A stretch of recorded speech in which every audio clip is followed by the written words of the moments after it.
Olá, pessoal! Hoje vamos falar sobre o direito à cidade e sobre o Instituto Polis. Comigo aqui, Rodrigo.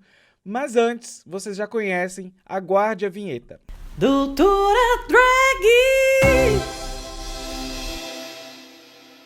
Galerinha, lembrando, antes da gente começar a nossa pauta, lembrem de seguir Dimitra Vulcana e HQ da Vida em todas as redes. E se você quiser apoiar este projeto, você pode ir em padrim.com.br/HQ da Vida ou apoia.se/HQ da Vida. Pois bem, estou aqui com o Rodrigo para falar sobre o Instituto Polis. O que é o Instituto Polis? Bom, o Instituto Polis é uma organização da sociedade civil, que a gente chama de ONG, né? E trabalha há mais de 30 anos na defesa do direito à cidade. Trabalha há mais de 30 anos lutando por políticas urbanas que democratizem o acesso à cidade. Então, por cidades que sejam sustentáveis, que sejam justas, socialmente justas para todos. Enfim, que sejam cidades que, de alguma maneira, recebam todos e não discriminem ninguém. Então, a gente atua, a gente atua em várias frentes diferentes, desde a incidência política, junto ao poder público, seja municipal, estadual, federal, pelas políticas urbanas, ou também fazendo ações de capacitação, ou também assessoria a movimentos. Enfim, a gente atua em diferentes frentes de trabalho para democratizar a cidade, que é essa ideia do direito à cidade que a gente defende. Então, galera, a gente estava conversando aqui antes de começar a gravar em off, né? E a gente elencou alguns pontos que vocês precisam entender e qual é o trabalho do Instituto Polis e por que está por trás disso, né? A gente primeiro precisa entender assim, o que é esse direito à cidade e assim, como que esse conceito vai casar com a pauta LGBT. Como que isso faz essa intersecção aí? Legal. Bom, o direito à cidade é o direito que todo mundo tem, eu, você, todas as pessoas que moram ou que transitam pela cidade tem de ocupar a cidade, de transformar a cidade.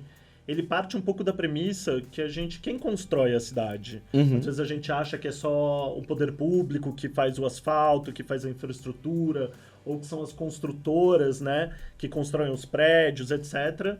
Mas, na verdade, quem constrói a cidade somos nós, no nosso dia a dia. Quem confere valor aos símbolos, aos lugares, somos nós. Quem constrói os fluxos de mobilidade é a gente no nosso cotidiano, se deslocando entre casa e trabalho ou para lugares de lazer. Então a ideia é, se a gente constrói a cidade, se a gente que dá valor à cidade, se a gente que contribui, inclusive financeiramente, através de impostos, etc., se é a gente que constrói a cidade, a gente também tem direito a decidir o que é a cidade. E a gente tem direito a usufruir da cidade, dos serviços, dos benefícios, de uma maneira justa, de uma maneira equitativa, segura, e que a gente possa ser a gente mesmo na cidade. Então, que a gente possa passear pela cidade, que a gente possa amar na cidade, que a gente possa se divertir, tudo independentemente da nossa condição de renda, ou da nossa orientação sexual, ou da nossa identidade de gênero, ou da nossa raça, enfim. Na verdade, a ideia do direito à cidade é uma ideia que a cidade ela é um bem comum a todos, e pelo fato dela ser um bem comum a todos, ela deve beneficiar a todos de maneira justa. Sim. Então, todo mundo poder viver no espaço urbano da melhor forma possível. E outra coisa, né, assim, a gente percebe que existe um movimento de gentrificação de espaços, de hipsterização de espaços, de higienização de espaços. E quando a gente vai pensar isso, a gente consegue perceber que os recortes de gênero, de sexualidade e de classe são os que mais matam, né? Então a gente vê assim no sentido de que essas pessoas são excluídas desses espaços. São Paulo mesmo tem um problema, né, de preços assim muito inflacionados. Então como que isso funciona, né, nesses espaços e esses movimentos? Você estava me dando exemplos específicos até do próprio Copan. Como que isso vai jogando cada vez mais essa população para a margem e é o conceito literal de marginalização. Bom, para a gente entender um pouco isso, a gente tem que entender a lógica das cidades brasileiras. Não só brasileiras, mas enfim, das cidades no mundo. A gente vive num processo que desvaloriza e revaloriza determinadas áreas da cidade, porque dessa forma você gera maiores ganhos para quem trabalha no mercado imobiliário, para quem trabalha com construção, para o mercado de aluguel. Então, por exemplo, durante muitos anos, década de 80, década de 90, o centro da cidade aqui de São Paulo foi desvalorizado.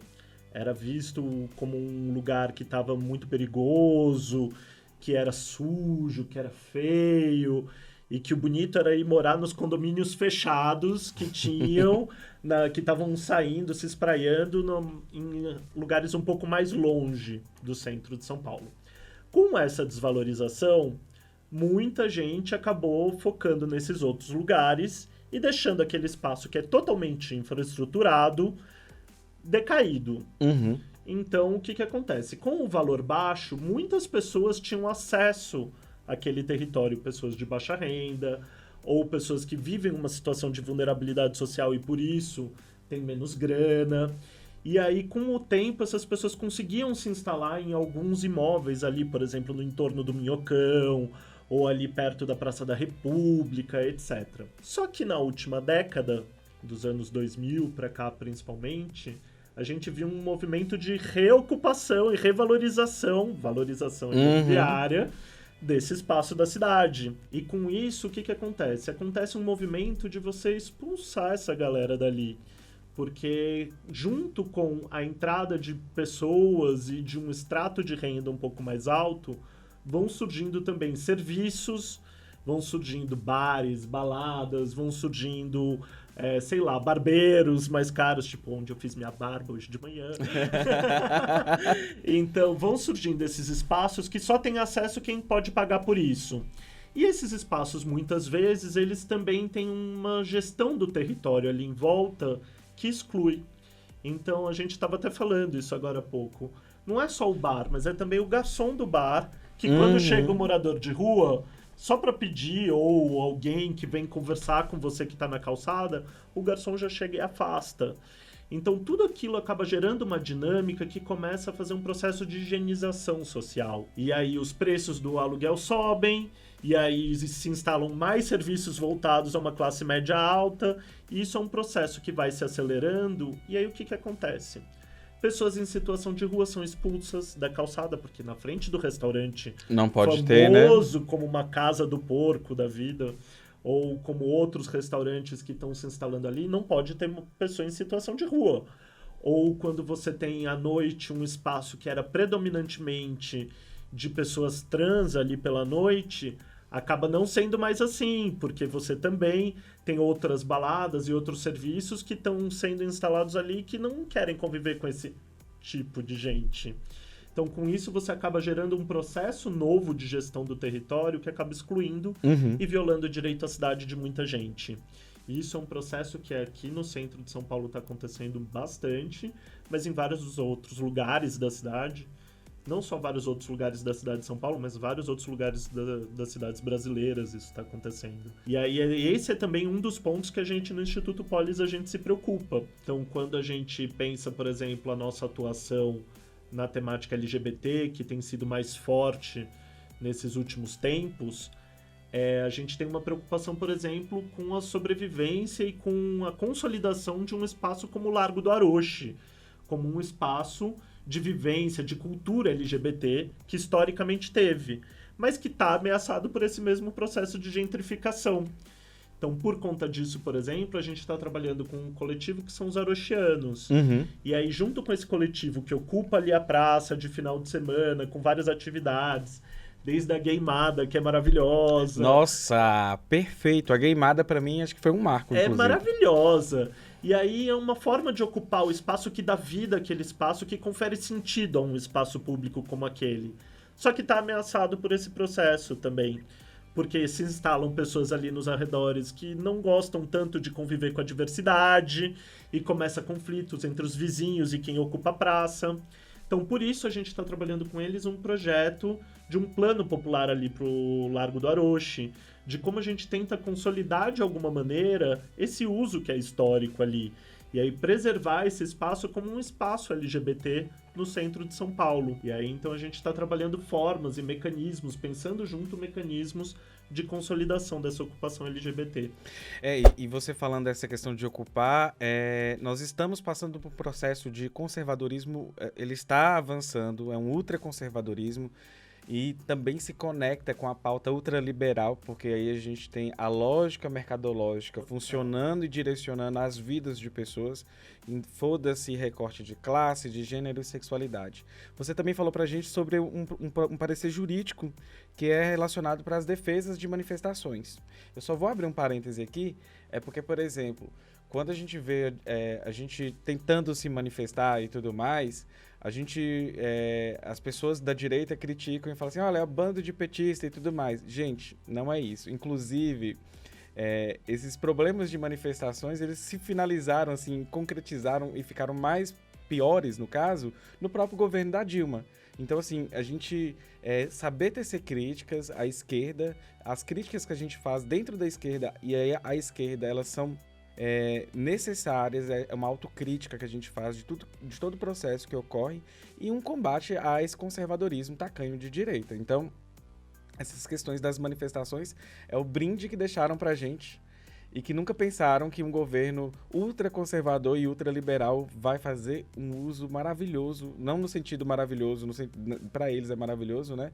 Contra essas manifestações. E a gente avisou que todo esse aparato que estava sendo construído naquele momento podia ser usado por um governo conservador que viesse a entrar no poder, mas estava naquele momento em que as pessoas ainda achavam que a gente estava numa expansão da democracia brasileira, o que infelizmente não aconteceu, né? A gente viveu essa inflexão conservadora e aí agora tudo que vinha sendo construído e que se pensava que ia se usar dentro de parâmetros de constitucionalidade e normalidade democrática, agora está mordendo o nosso calcanhar.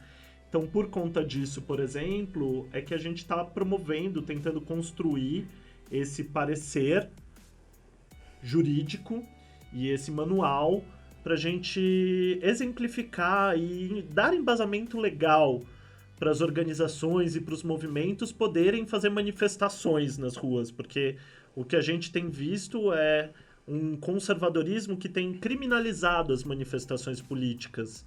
E aí, nesse sentido, o parecer e o manual vem justamente para propiciar que as pessoas tenham argumentos para contrariar o poder público municipal, por exemplo, como vem acontecendo, quando eles não querem permitir paradas LGBTs nas cidades.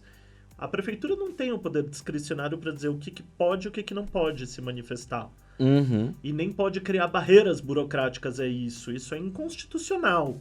Então, na verdade, tudo que a gente está fazendo nesse sentido dentro do Polis é para fornecer os elementos para que os militantes, para que os movimentos consigam ter um arcabouço jurídico, ferramentas legais e até saber assim, quais são questões de segurança, quais são questões de logística que são importantes serem pensadas para manifestações públicas, para atos. Então é por isso que a gente está construindo esse manual, justamente como uma forma de contribuir para que não só o movimento LGBT, mas outros movimentos sociais consigam continuar a exercer esse direito, essa dimensão do direito à cidade, que é tão importante, que é o direito à manifestação, que é ocupar o espaço público dizendo o que a gente pensa, o que a gente acredita e como a gente quer mudar a sociedade. As pessoas falam que manifestação incomoda, né? Mas esse incômodo que é necessário, ele é uma reivindicação de direitos e isso é importante. Rodrigo, olha, que trabalho maravilhoso que vocês fazem. Obrigado por ter se disposto a vir aqui gravar comigo. Foi um prazer conversar com você, te conhecer e entender esse projeto. Assim, a gente tem que dar visibilidade para esses projetos.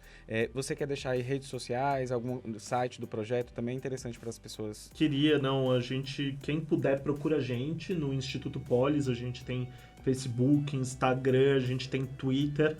Lá a gente está colocando as principais coisas que são relativas ao nosso atual projeto, que é Direito à Cidade de Todas as Cores, que a ideia é justamente a gente mostrar como o direito à cidade interliga várias lutas que estão disputando o território. Então é a luta das mulheres negras, é a luta da população LGBT, é a luta de quem está lutando pelo um meio ambiente saudável. Então lá nas nossas redes sociais, tudo Instituto Polis, tanto @Instituto Polis, enfim, todas elas é Instituto Polis. Pode encontrar materiais que são úteis para todo mundo e saber um pouco mais do que a gente vem fazendo. Bacana. Inclusive, né, por exemplo, tem um recorte que eu sou do interior de Minas Gerais. Às vezes as pessoas estão no interior, estão assistindo a gente e não tem um aparato, uma ONG, então às vezes pode pelo menos buscar informações com vocês para Claro. poder meio que se organizarem também, isso em nível de interior, pegar informações, isso é muito importante também. Claro, a gente está baseado aqui em São Paulo, mas nossa atuação é nacional e internacional. A gente faz parte, por exemplo, de um coletivo de organizações que é a Plataforma Global pelo Direito à Cidade, que é a gente que coordena. Então a gente, por exemplo, tem ações de solidariedade a casos, a denúncias de violação e etc. Então a gente, na verdade, está baseado em São Paulo, mas nosso serviço, nossa intenção é defender o direito à cidade em qualquer lugar que seja necessário. É dar uma polarizada, né? A gente contribuir para as lutas urbanas que estão espalhadas pelo Brasil, justamente tentando conectar nesse momento, né? Que mais do que nunca a gente precisa constituir um corpo coeso de ação e de resistência. Então, Eu falei polarizada, mas é capilarizada. É porque para espalhar. Enfim, gente, olha, Rodrigo, muito obrigado. Foi um prazer. E quem quiser, entre no site do Instituto Polis, acompanhe os trabalhos deles. Esse papo aqui só foi um ponto inicial para você que quer ir e talvez precisa de organizar algo, colocar algo em prática, não sabe como, tem algumas dúvidas, porque a gente acha assim, se o poder do Estado age sobre a gente, e ele fala que não pode, mas constitucionalmente pode, eles que estão errados, não é porque eles não têm esse poder não existe dessa maneira, isso é autoritário e conservador e a gente precisa dar um basta nisso. É isso, voltando naqueles recadinhos, então, vocês podem apoiar o HQ da Vida lá no apoia.se/HQ da Vida ou padrim.com.br/HQ da Vida. Um beijo e tchau, tchau. Tchau.